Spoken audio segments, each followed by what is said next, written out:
Viver juntos uma grande emoção. Sentir no peito uma explosão de amor.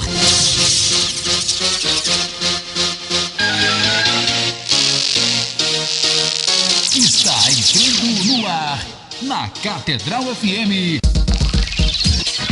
Deus é 10. Com o Padre Jordão.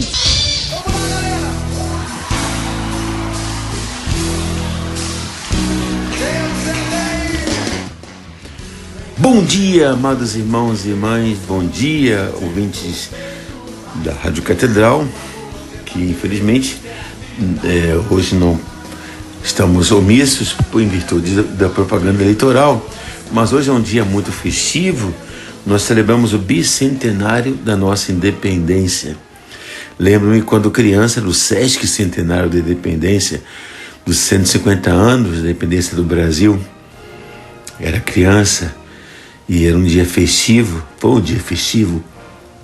E hoje mais ainda, 200 anos em que um príncipe regente, às margens do rio Ipiranga, disse: laços fora, soldados. Tirava assim sim os laços das cores do brasão português, vermelho e verde. E assim, Dom Pedro, recebendo uma carta da princesa Leopoldina, arquiduquesa da Áustria, acerca do que as cortes portuguesas haviam feito, obrigando que eles voltassem a Portugal, a situação era insustentável. Dom João VI já havia sido obrigado a voltar para Lisboa em virtude da Revolução do Porto, que havia forçado ele a jurar uma Constituição. E assim, eles queriam cada vez mais que tudo que Dom João tinha feito, o Reino Unido, Portugal, Brasil e Algarves, fosse reduzido. O Brasil era reino de Portugal, era um Reino Unido, como a Reino Unido, a Inglaterra, Escócia e Irlanda do Norte, País de Gales, tinham o mesmo status do Reino Unido, da Grã-Bretanha, mas Portugal não se conformava com isso, desde que, pressionado pelas tropas napoleônicas, Dom João VI foi o único a conseguir driblar Napoleão. Então, Napoleão, quando se deu conta,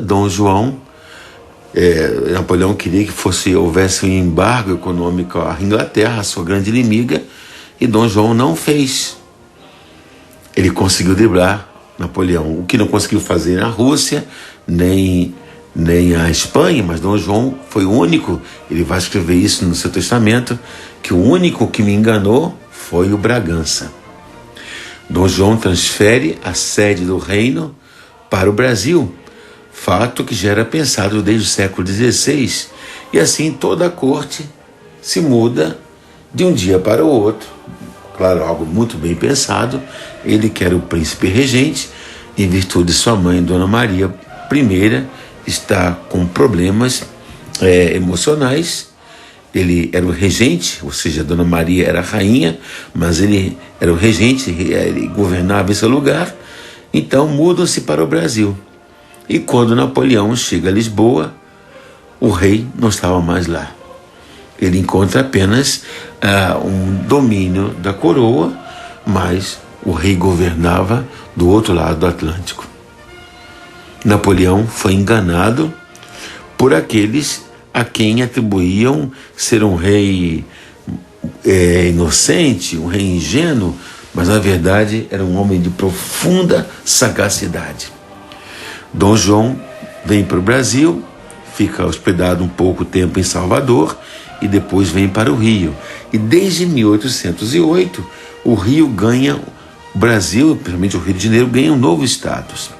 Dom João abre os portos do Brasil às nações amigas, e com isso o Brasil ganha a possibilidade de comerciar com vários países, inclusive a Grã-Bretanha.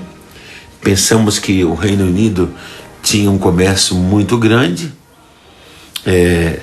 e começa a vender então tudo aquilo que o Brasil produz, não apenas o pau-brasil, nós vemos aí a cana-de-açúcar, mais tarde o café, vemos também o couro.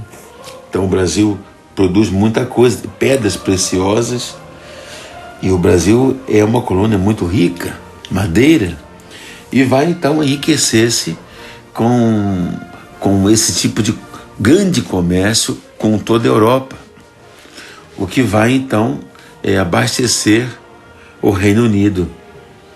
E o Dom João vai fundar o Banco do Brasil, vai fundar a Caixa Econômica, vai fundar os Correios, vai fundar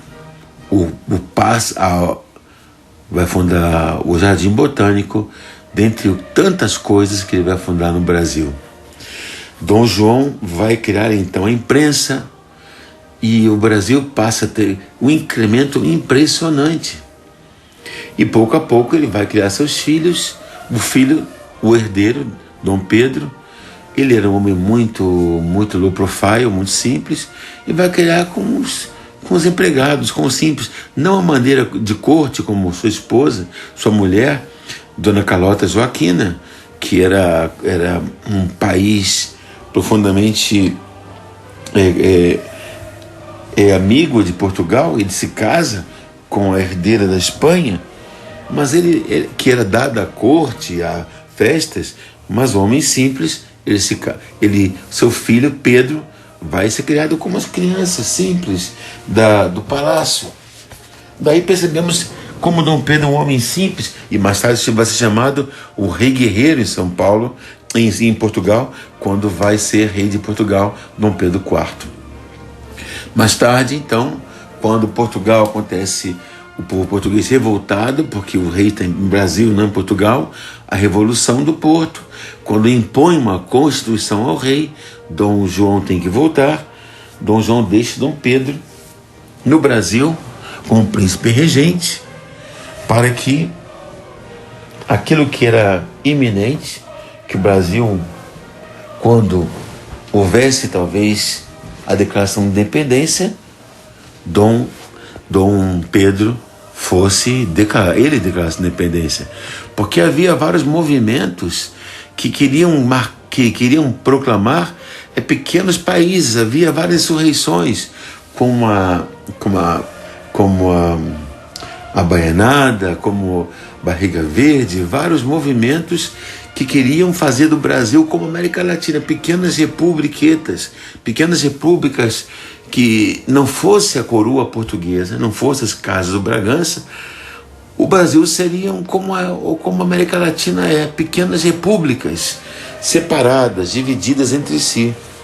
O que fez com que o Brasil fosse um país continental foi a monarquia, foi a coroa, foi a casa dos Bragança. E assim o Brasil se manteve um país uno, um país continental. E devemos isso à casa dos Bragança, a coroa dos Bragança.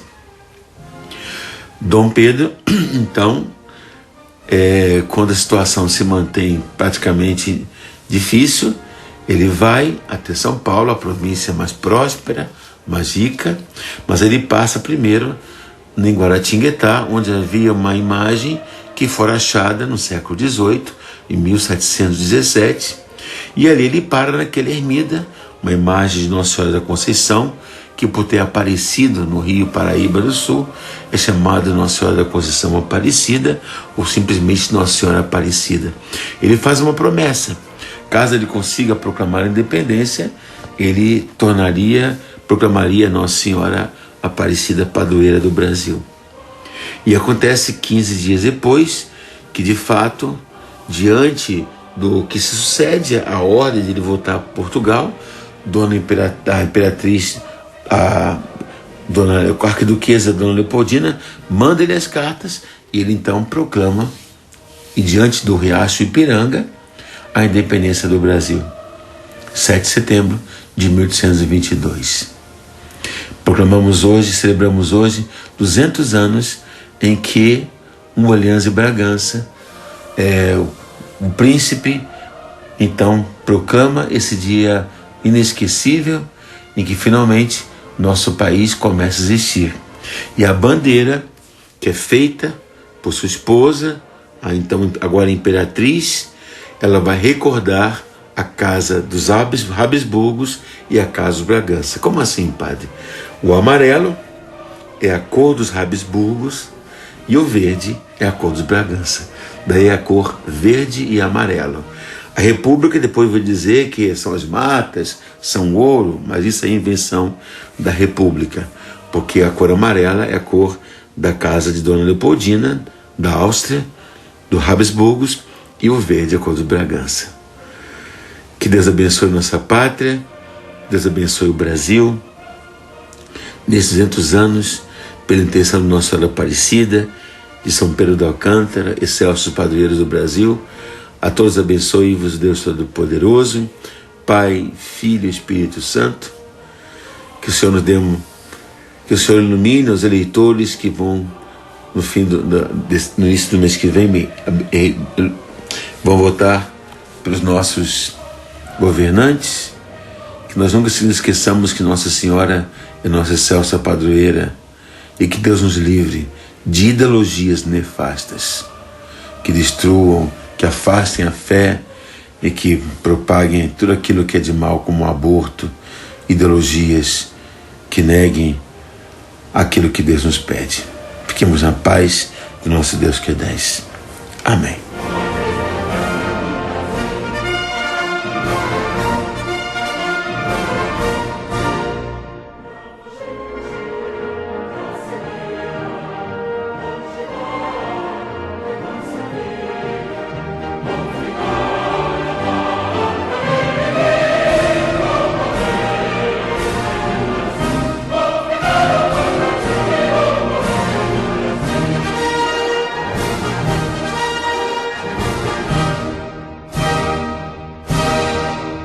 Catedral FM apresentou Deus é 10. Com Padre Jorjão, Deus é 10.